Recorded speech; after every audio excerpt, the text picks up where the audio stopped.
Hi, everyone, and welcome to today's webinar that Talent Collective is co-hosting with Michael Tannenbaum here from Mavric. We're really excited to have Michael here, also to announce a partnership that we are kicking off with Mavric as well. And part of that partnership is bringing you some really valuable thought leadership. Michael's company Mavric focuses on bringing ethical AI into the recruiting process, doing some candidate matching, and he'll definitely share more all about that. But today we are here to learn about ethical AI. So welcome everyone. As everyone is getting settled, please feel free to put your name in the chat, maybe where you're calling from, your LinkedIn profile if you want to connect with other people. And it's always nice to see people's smiley faces. So if you're comfortable coming off of video or coming onto video, we would of course appreciate that. We'll try to keep today's session really engaging, and hopefully you'll learn a ton. And then also, if you have any questions throughout today's session, feel free to put those in the chat. I'll keep an eye on that and we'll try to get your questions answered. For those of you who don't know what Talent Collective is, we are a community for women in the recruiting space. So we put on a lot of public webinars like this. And we also have a membership community for women in the recruiting space. So welcome again, everyone. Wanted to say a huge thank you to Michael and Mavric for putting on today's session. And we'll go ahead and pass it over to Michael. Yeah, Krista, thank you so much for that introduction. And hi, everybody. It's great to be here today. I'm looking forward to speaking to each one of you. I decided to choose this topic. I think, learning about Talent Collective, learning about the great work that, your team does here, Krista, it just was a no-brainer to me. It only makes sense. And it really was a passion for why we wanted to build Mavric, in the first place, and a lot of the principles. And when me and Natalie and Krista were talking, there was just so much alignment and in our conversations and things we were doing. So, I'm excited to get going with you guys here today. So I'll start this off. The thing about ethical AI and why I want to talk about this so much is because, it was really like the bedrock of why we wanted to build Mavric in the first place. The whole, AI is here. It's not going anywhere, at least in my opinion. We see every single day newer technologies, newer advances that are coming to the space, and how that's shaping recruitment. The future of it is still very much yet to be seen, but we're seeing a lot of really promising results. But I'll give you a little introduction first into myself and, a little bit of the work that I've done in my career to kind of get you guys, know a little bit more about me. So I am a career recruiter. I'm somebody that I worked in agency, I worked internal, I've done RPO, contract, you name it. I've done it. I almost feel like every single role under the sun I've pretty much worked. And even to this day on Mavric side, we still do a lot of agency work. We help companies hire in a more consulting level. But the biggest reason why I had wanted to build this company and get into this topic of building ethical AI is that I saw a lot of stuff in my time as a recruiter that I wasn't really too fond of. When you work in dozens of recruiting organizations, you're going to see some good, bad, and ugly every now and then. And unfortunately, I did see certain things that I wasn't too fond of in the recruiting space that had happened.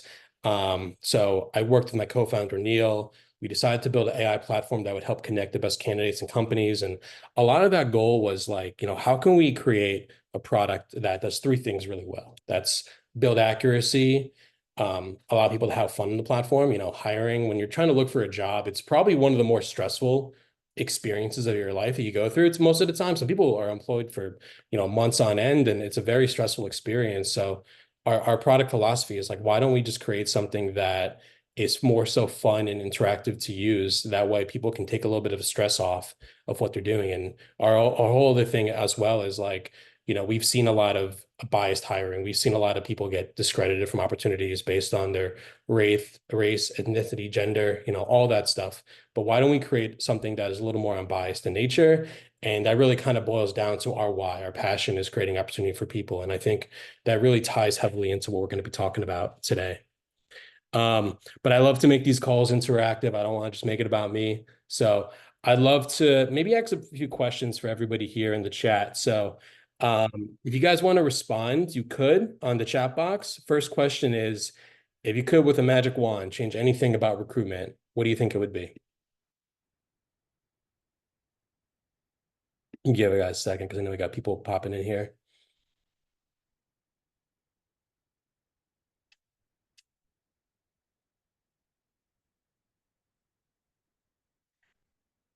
And I can tell you, I think part of my thing I would love to change is I think I've never been a huge resume guy overall. So I think if there was a way that we can kind of like redo the whole resume infrastructure and kind of figure that out, that would be cool. But yeah, any thoughts would be awesome. And I'll just kind of keep going if we go here. Contingency recruiting, Krista, you would change, remove the whole. Yeah, it's funny because I compare it to like building a house, right? Like when you build a house, the laborers, they don't work contingent. Yeah, they build a house and they get paid up for the hours and the job. And even if, it's not total, even if it's not the total satisfaction, you're still working, you're still putting time in your days and your life. And I can't agree more. Contingent recruiting, I should be a dinosaur at this point. I agree with that. Ken says, less transactional. Feel like we're getting increasingly impersonable. Yeah, I agree with that 100%, Ken. I think, you could take COVID as a result of that, and maybe kind of see what has gone on in the last couple of years, but more connection, more personal. I think that's the one thing that's going to triumph in the end of the day and allow people to network and build connections. We got personalization again and career seeker centric. I love that, Carlos. Higher touch, personalized experience for candidates and hiring managers. Love that. Yeah, I think high touch is great, especially like being very consultative coming from that world and less administrative. So we're going to get into a lot of that today, for sure. Because I think everybody here, the main thing is you really want to focus on how can I connect with candidates better? How can I connect with hiring teams better? The admin task in the middle kind of could be that barrier sometimes. So we'll talk about it a little bit. Question number two is by a show of hands or responses in the chat, how many of you have used like AI in your recruitment process at all? Or at least some form of it.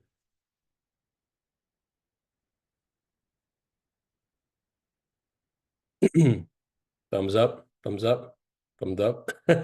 Yeah, it's kind of hard to escape, right? Because you see it everywhere. As far as recruiting goes, it's one of those things where I'd like to say the genie's already out of the bottle with an AI and recruiting. So got a lot of hands up. All right. I think I can go to the next question now. How you feel about that? And on a scale of 1 to 10, how much do you guys honestly believe that bias plays an impact in the overall recruiting process? And I like to ask this question because I think that, it's always in the back of everybody's minds naturally, like as human beings, we are biased. We tend to ascribe to similar things to similar people, but that's part of what we're trying to change. So yeah, we got nines and tens here, almost perfect scores. All right.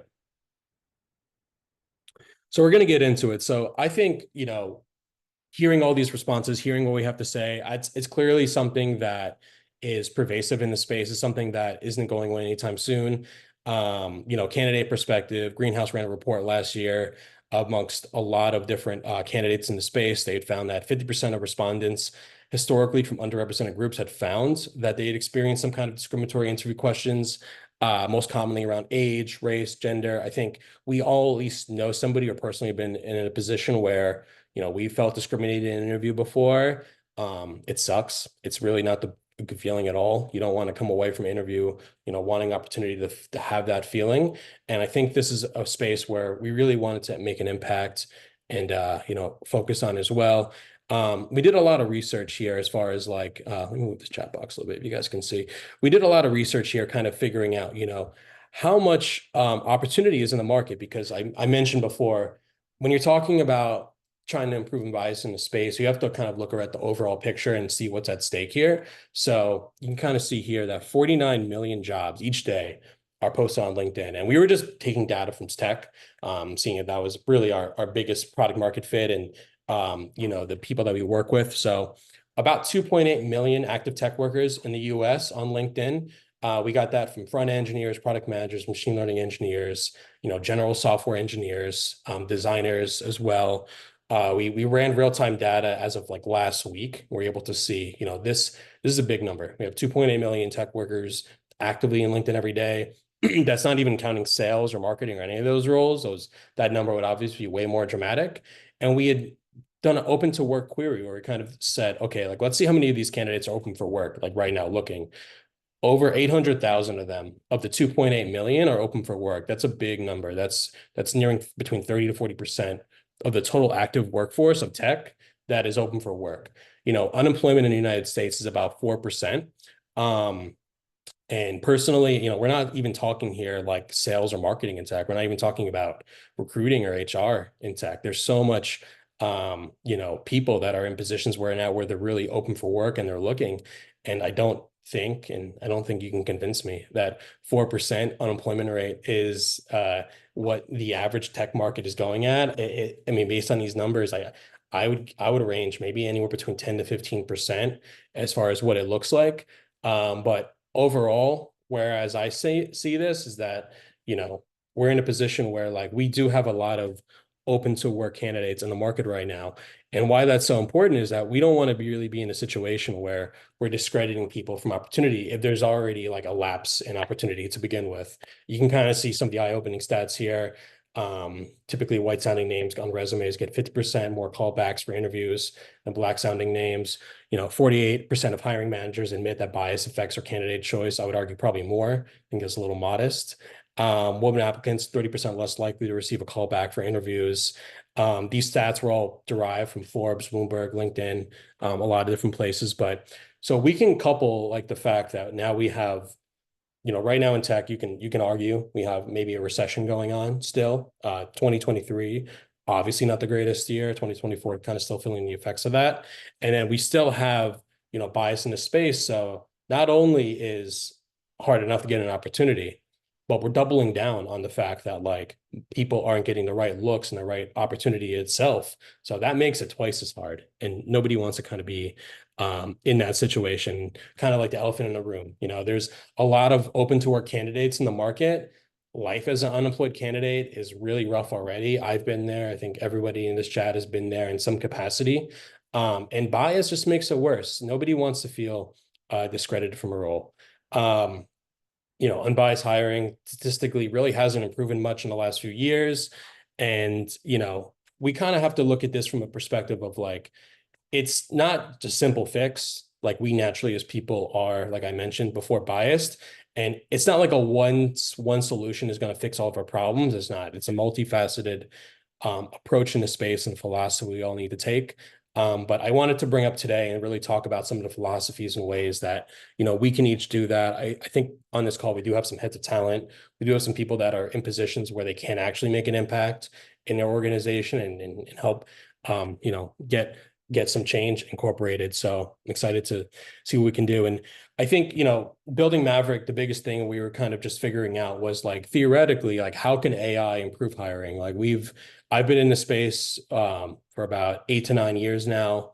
I've already kind of seen the impact that bias has on candidates and what it's done to certain people's lives and such. So our biggest thing was like, how can we theoretically improve the equation?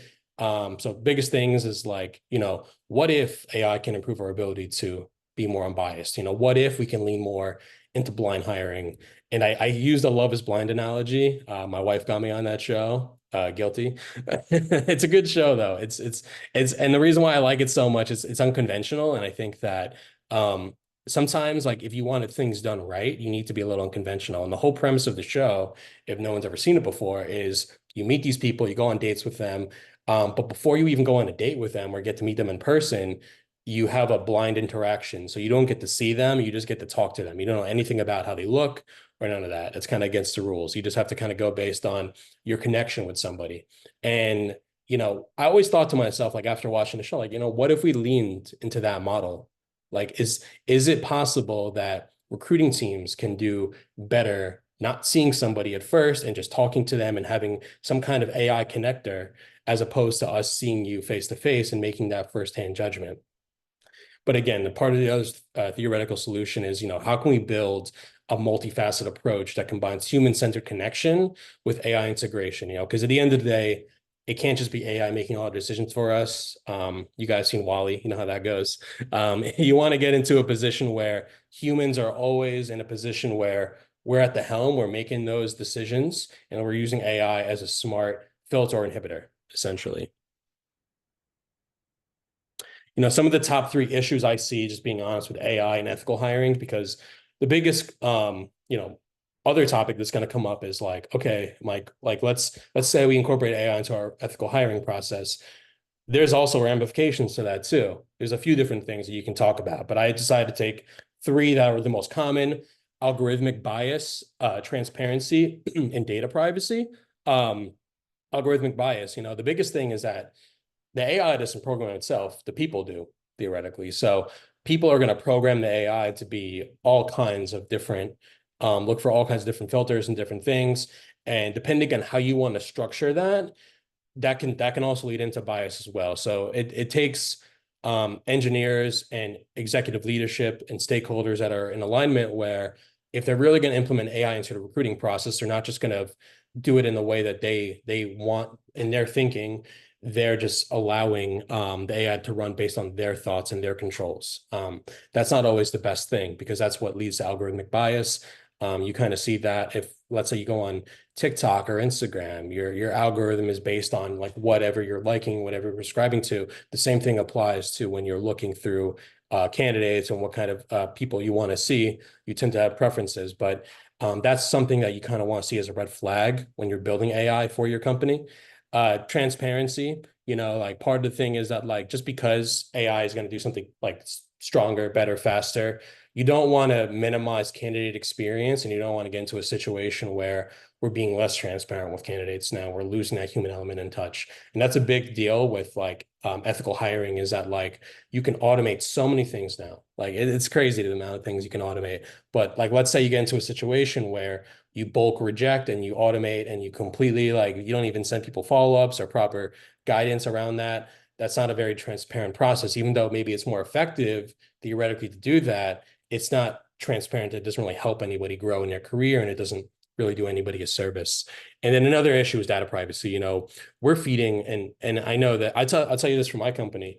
We feed a lot of information into open AI. We feed a lot of information into other streams, and it's the way our AI operates and runs. Unless you build your own, LLMs, but that takes a lot of money and time. Not everybody has that, so they're feeding their information into like OpenAI. You saw Apple just do it this past year. And the biggest issue that comes out of that is data privacy. How do candidates' information, about themselves, like how is that secure? And the truth is, like, if you're in a company, you have to really set up the right framework. So, you're not caught off guard by that. But you also, as a candidate, have to be mindful of like what you're submitting and what you're putting into AI always, because we are still always in the early innings of this thing. Everybody that tells me, we know exactly what's going on with AI. We know exactly where data is going.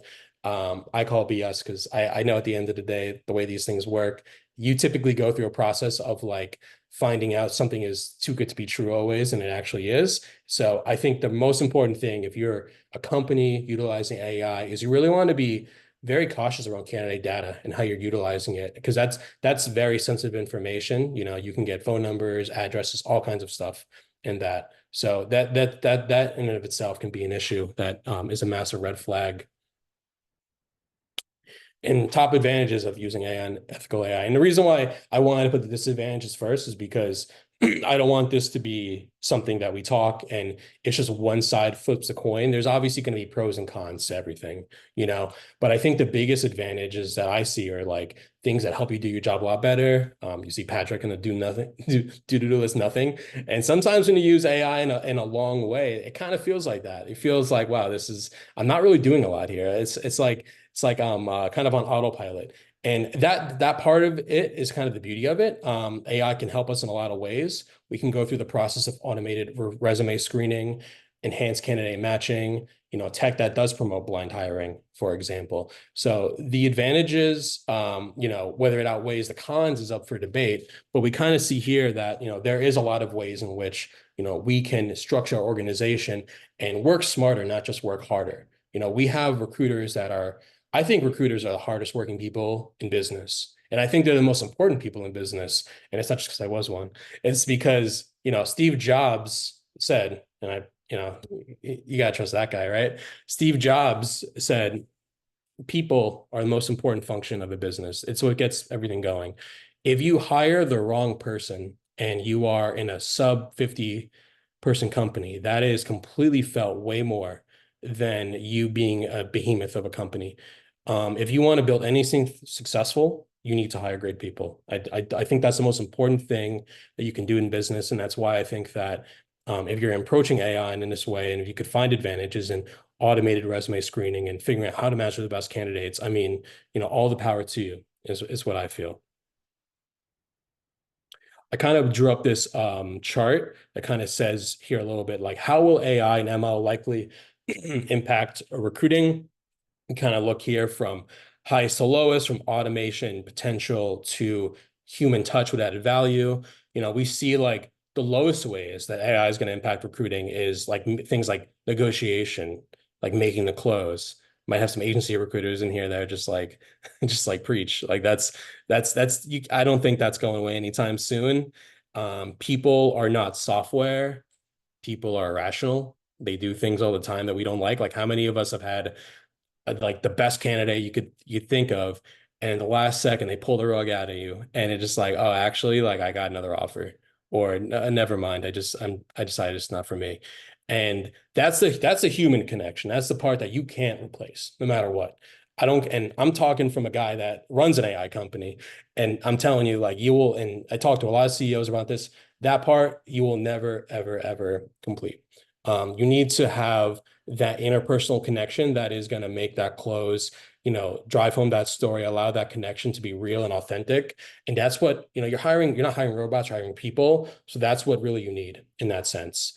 Um, from the lowest end of the spectrum, we see things like resume collection, offer creation, ATS updating, interview scheduling, candidate matching somewhere in the middle of that.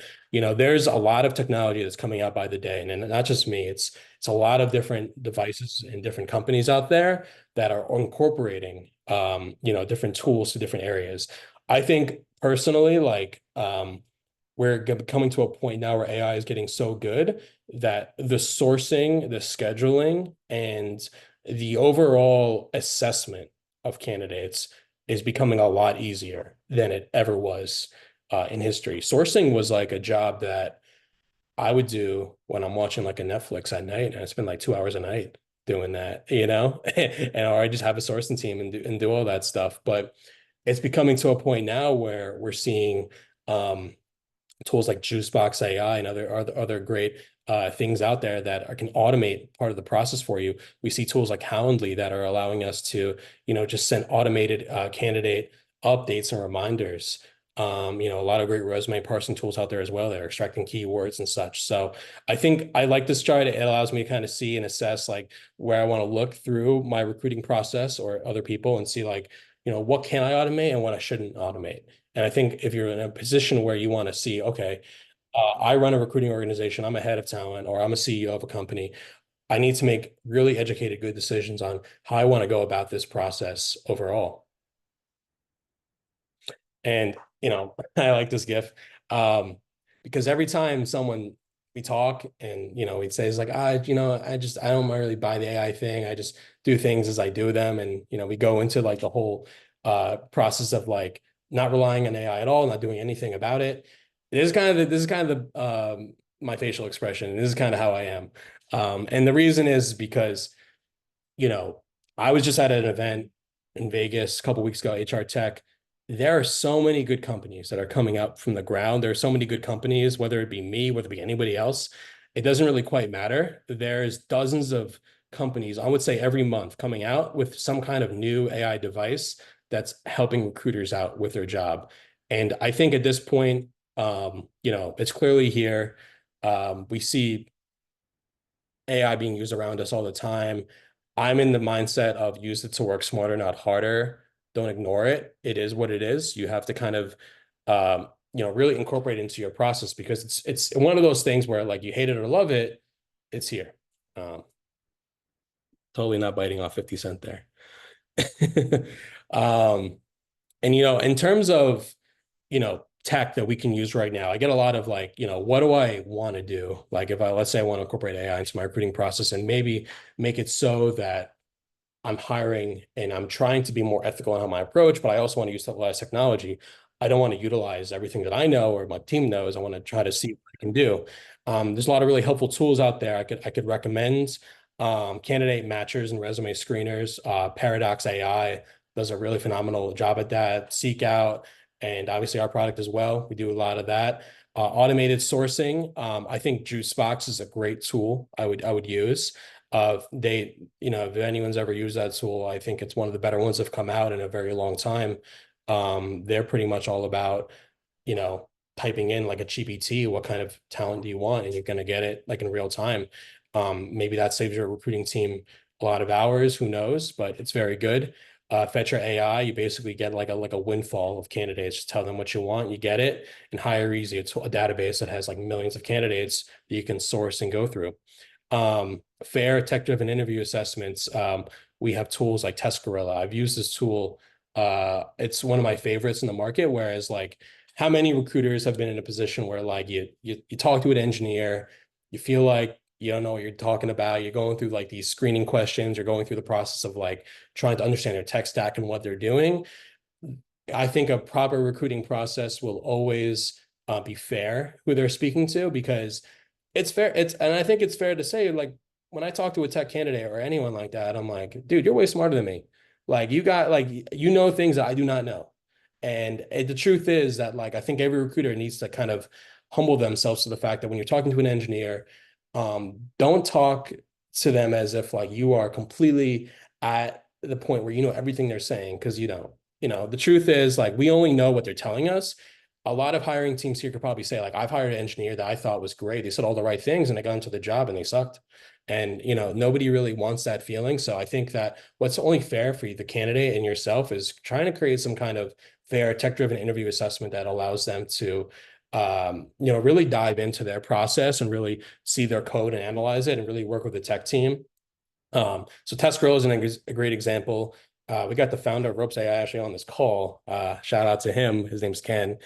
He's somebody that built a tool that is very much focused on interview assessments and AI. They do something that's really good where they plug in their LLMs to your interview process as well. So I think tools like that, like Hire Review, for example, they do a really lot of really good things. And I think these are just some examples of things you can incorporate into your process and hopefully make better decisions at not the expense of, um, you know, not the expense of a more diluted candidate process. But I said earlier on the call, I said, it's not just about AI. You can buy all these tools. You can have like 1,000 subscriptions, like I know we all got a few. But at the end of the day, it's like, it doesn't do anything for you if you don't have the proper mindset behind what you're really doing. And has anybody here ever hired for product designers before? Just curious. Have you guys done that? Show of hands, maybe. Yeah, I see one right here. Farah, I see that hand. Um, you know, yeah, I think if you know anything about product design, you know something called human-centered design. And human-centered design is a study of like empathy. It's really about like, if I want to hire the great product designer, they're designing, they're building a product for me. They want to see exactly how much like human-centered approaches are in that and how people are going to interact with it and use it. That's part of UX UI, like how much somebody really cares about something, because I've discovered this myself building a product. Like, I think all these great things about my company, but it doesn't really matter what I think. All that matters is what the people think, the user think. You know, that's a big one that I think, if you can end up having a situation where you can export some of that human-centered design, put it into a recruiting process, because be empathetic around what your candidates want. Don't just think what you want. And we all have those rose-colored glasses where, like, you know what you want, you think you got the perfect hire in place, but you skip over the finer details when you do that. And that's why I like human-centered approaches to hiring in combination with AI. Part of that is being transparent and accessible. Um, you know, Straight up, don't be, don't ghost, not cool. Nobody likes that. You don't do that to people, you shouldn't do that to candidates, period. Um, don't profile candidates and make assumptions about them. Really get to know them. Everyone's got all kinds of different stories, different experiences. What makes us great, it makes us who we are. And I think that sometimes, when you go through interview process, you forget about that. You forget about the intangibles that actually make somebody very good. And it's not all about, that kind of leads us to my third point here, fostering a learning and development culture in your recruiting organization and realizing that there's something to be said for raw skills. I'm gonna use a sports analogy for a second. Like, guys like Michael Jordan, like that guy was cut from his high school team. He wasn't considered the first pick in an NBA draft. There's intangibles though. That guy was a killer. He was somebody that was going to take the final shot. He wanted to take the final shot. You have to look for the raw skills in people that above everything else, because you can always coach and train somebody. You can't, and nobody at the end of the day, when you get into these interviews, are perfect. You're not going to get 100% like this person is like a unicorn. I hate that term because like unicorns aren't real, they don't exist. Um, some maybe are like that, but it's just like, we forget that like people are, they're malleable, they change, they grow. And I think we should lean into that a little more as well.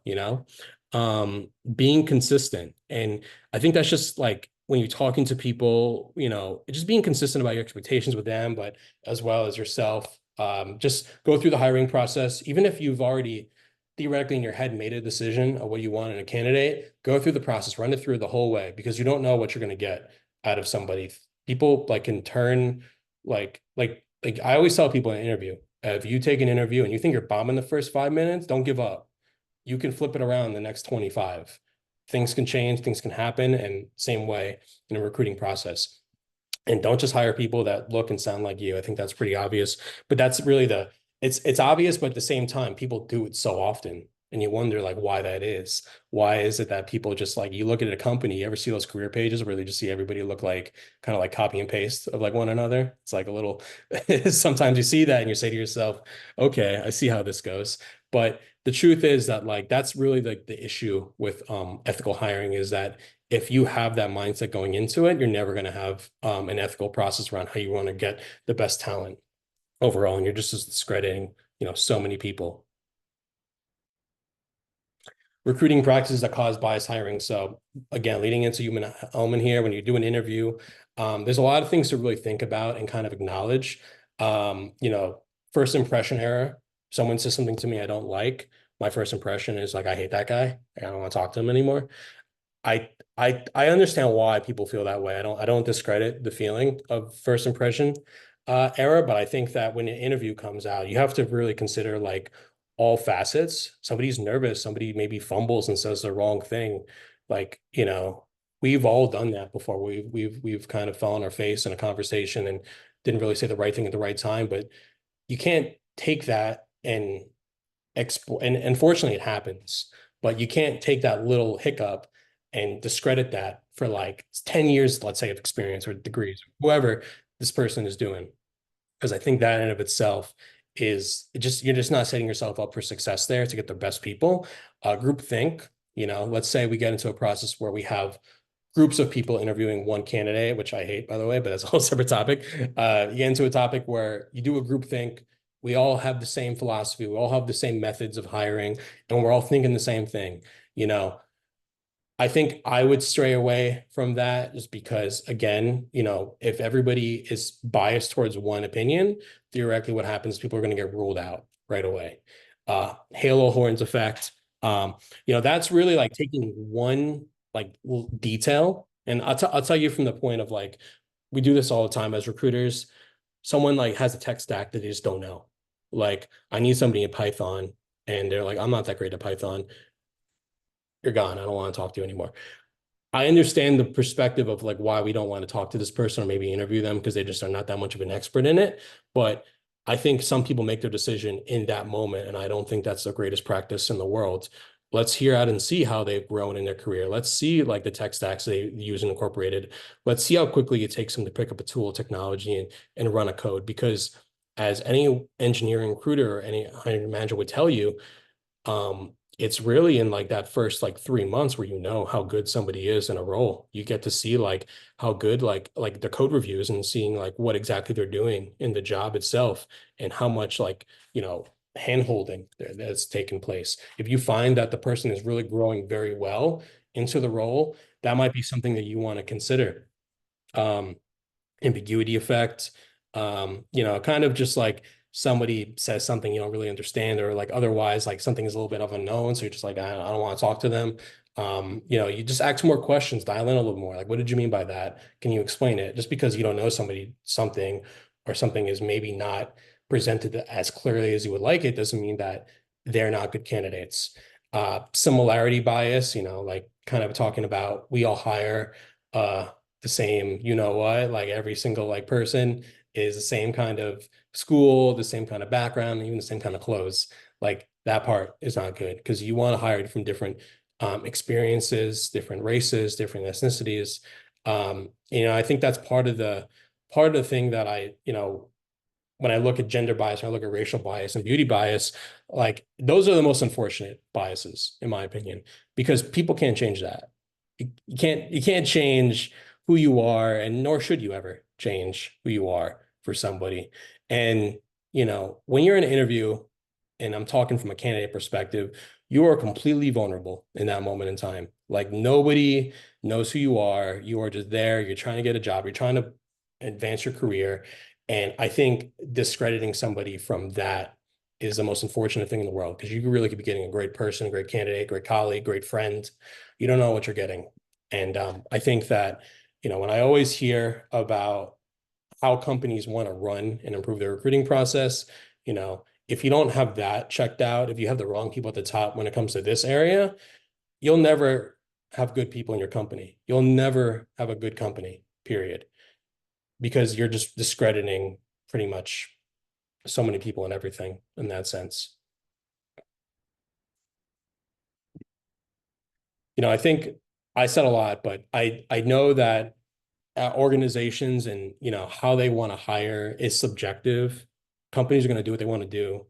Everyone knows how this goes. You have stakeholders that have decisions that they want to make, and once they made that decision, it's final. But for anyone here that is in a position where like they do have the seat at the table, they do have any authority to hire who they need to hire, I think I would just make sure that you're giving it as many looks as possible and kind of seeing, how am I combining technology that is making people smarter, but are they making people better? And I think that's the biggest thing that you kind of have to differentiate is like just because we're working smart, are we better?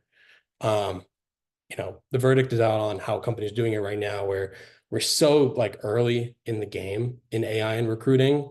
We really are. Like I know there's technologies coming out every single day, but my biggest concern is how that affects the future of ethical hiring. I think that opportunities are the way they are, whether they improve or don't improve in the future in tech is up for debate. I don't want to sit here and say that we're gonna like I'm gonna drink the punch. We're gonna have like all the jobs in the world in 10 years from now. Not gonna say that because I don't know. I'm not a time traveler.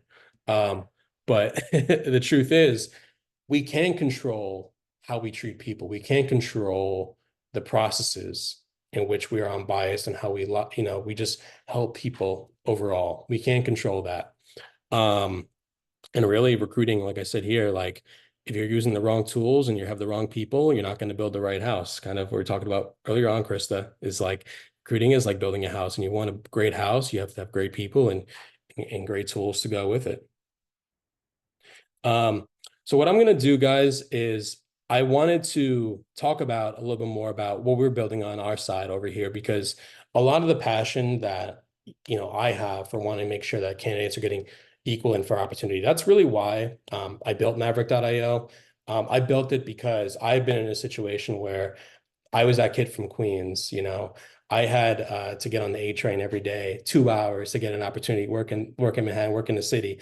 And I had imposter syndrome. Like, you go through so many things where, you come from different backgrounds, you come from different experiences, and essentially like you're dealing with all kinds of different people. And sometimes you get ruled out of opportunities because you don't look or sound like them. You just don't. And that's unfortunate because you could be a great person, you can be a great talent leader, you could be, a person that is going to be the CEO of that company one day, but you get discredited because the person has bias on the other end. So my thought was, I'm going to try to build a tool that partially solves that problem. Not fully, can't can't do everything myself. But I decided, why not, let's build a tool that we can use AI matchmaking that connects tech candidates with tech companies and really helps kind of allow us to connect better.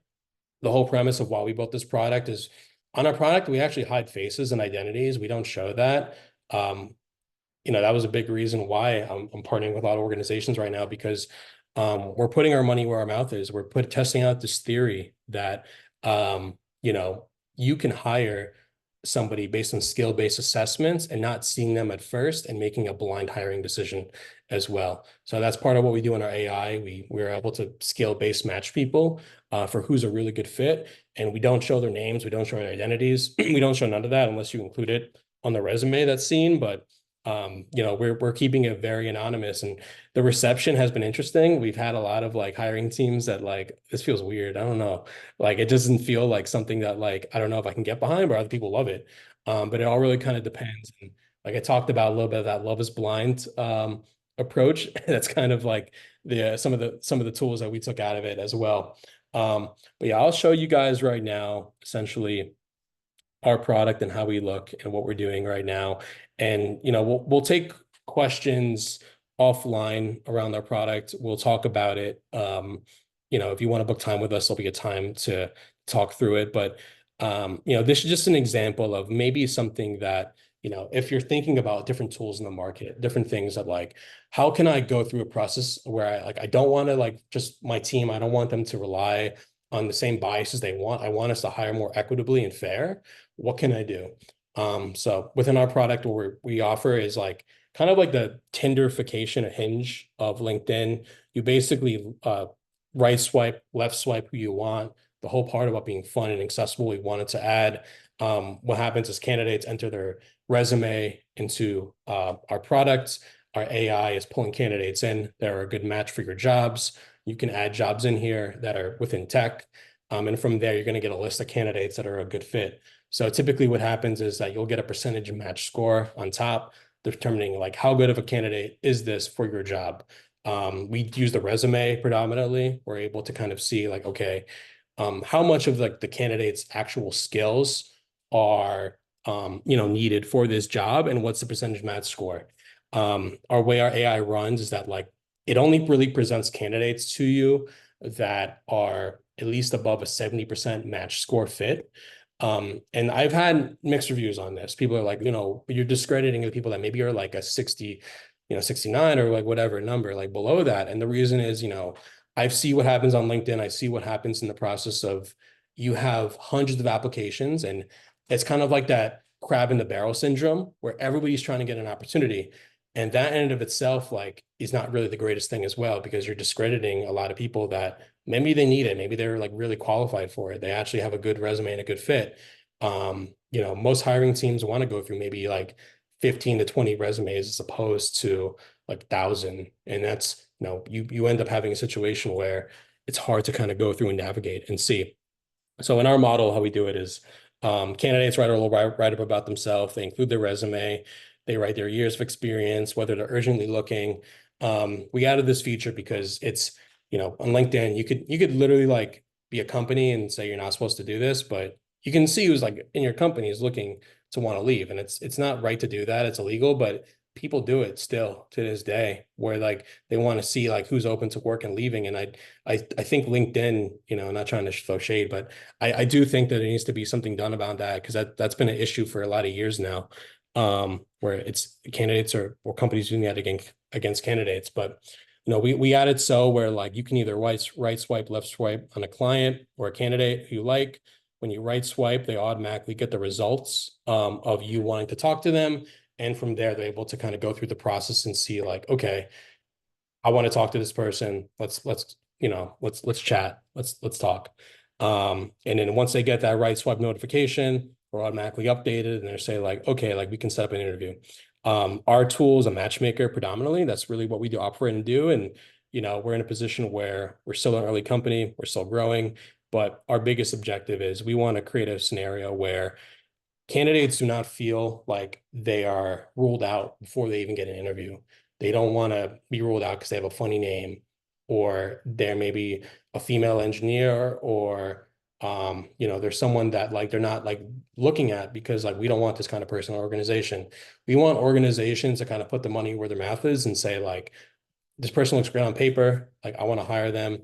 I can see the resume. Sorry. We have a feature where you could pull up the resume if you want to. We tell candidates you don't have to include your name and or information if you don't want to, but some do as well. So you can kind of make a determination from there who you want to go with and who you want to select. And this is all sample candidates and kind of going through the process, but we make our AI in a way where it's still not super strict. You can still get people from different roles and different occupations in there, but kind of does the role of a sourcer and a recruiter at the same time. We're making the match for you. So, yeah, that's a little bit about our product.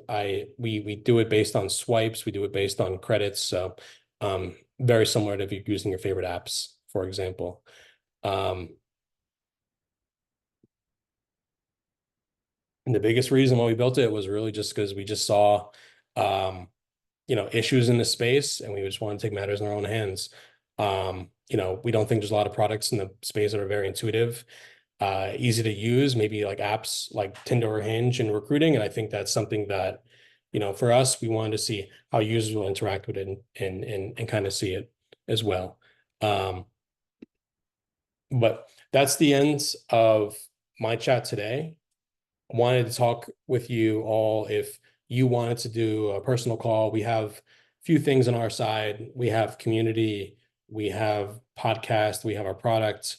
We have a lot of different ways in which, we work with companies to help them make more ethical, unbiased process in the recruiting structure. If you just wanted to talk and, chat around how we can improve that within your company, we'd love to chat. But I hope you guys received some value today, and I hope you guys enjoyed the chat. And yeah, that's it for now. Awesome. Thank you so much, Michael. Does anyone have any last questions that we can help with? Perfect. Well, thank you again. I will send out this recording to everybody. So be on the lookout for that. I'll also send out ways that you can get in touch with Michael. But to everyone who came today, thank you for attending, and we will be in touch, and have a great day, everyone. Yep. Take care, Bye-bye. everybody.